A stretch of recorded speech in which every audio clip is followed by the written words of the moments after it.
ക്ലാസ്സൊക്കെ കഴിഞ്ഞ് വന്നപ്പോഴാണ് എന്തെങ്കിലുമൊക്കെ ഒന്ന് സ്പെഷ്യൽ ഉണ്ടാക്കിയാലോ എന്ന് വിചാരിച്ചത്. ഓൾറെഡി ചെമ്മീൻ മാഗ്നേറ്റ് ചെയ്ത് വെച്ച് ഫ്രൈ ആക്കാൻ വേണ്ടിയിട്ട് വെച്ചതുണ്ട്.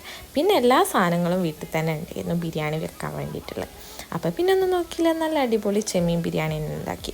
ഉള്ളിയൊക്കെ വാട്ടി അതിലേക്ക് പച്ചമുളക്, ഇഞ്ചി, വെളുത്തുള്ളി പേസ്റ്റും തക്കാളിയൊക്കെ ഇട്ടിട്ട് നല്ല വഴറ്റിയതിൻ്റെ ശേഷം അതിലേക്ക് കുറച്ച് മസാല, മഞ്ഞൾപ്പൊടി, മല്ലിപ്പൊടി, പിന്നെ കുറച്ച് ബിരിയാണി മസാല അതൊക്കെ ഇട്ടൊന്ന് സോട്ട് ചെയ്ത് അതിൻ്റെ കുത്തലൊക്കെ മാറുമ്പോൾ നമ്മൾ പൊരിച്ച് വെച്ച് ചെമ്മീനും കൂടി ഇട്ട് കൊടുക്കുക.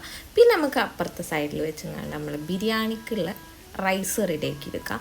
അത് റെഡിയാക്കുന്ന ആ സെറ്റായി കൊണ്ട് നിൽക്കുമ്പോൾ നമുക്ക് ചിക്കൻ പൊരിച്ചെടുക്കാം. അപ്പോൾ റൈസൊക്കെ ഒന്ന് കുക്കായത് വന്നതിൻ്റെ ശേഷം കുറച്ച് ക്വാണ്ടിറ്റി ഓഫ് മസാല ഇട്ടുകൊണ്ട് മിക്സ് ചെയ്യുക. എന്നിട്ട് നമുക്ക് വേണമെങ്കിൽ പിന്നെ മിക്സ് ചെയ്ത് കൊടുത്താൽ മതി. അല്ലെങ്കിൽ ഒരു സെപ്പറേറ്റ് ഒരു പ്ലേറ്റിൽ വെക്കുമ്പം അത് വേറെ തന്നെയല്ലേ വേണ്ടിയവർക്ക് കൂട്ടി കഴിക്കാമല്ലോ. അപ്പം അതായിരുന്നു ഇന്നത്തെ സ്പെഷ്യൽ വീഡിയോ. ഇഷ്ടപ്പെട്ടാൽ ലൈക്ക്, ഷെയർ ആൻഡ് സബ്സ്ക്രൈബ്.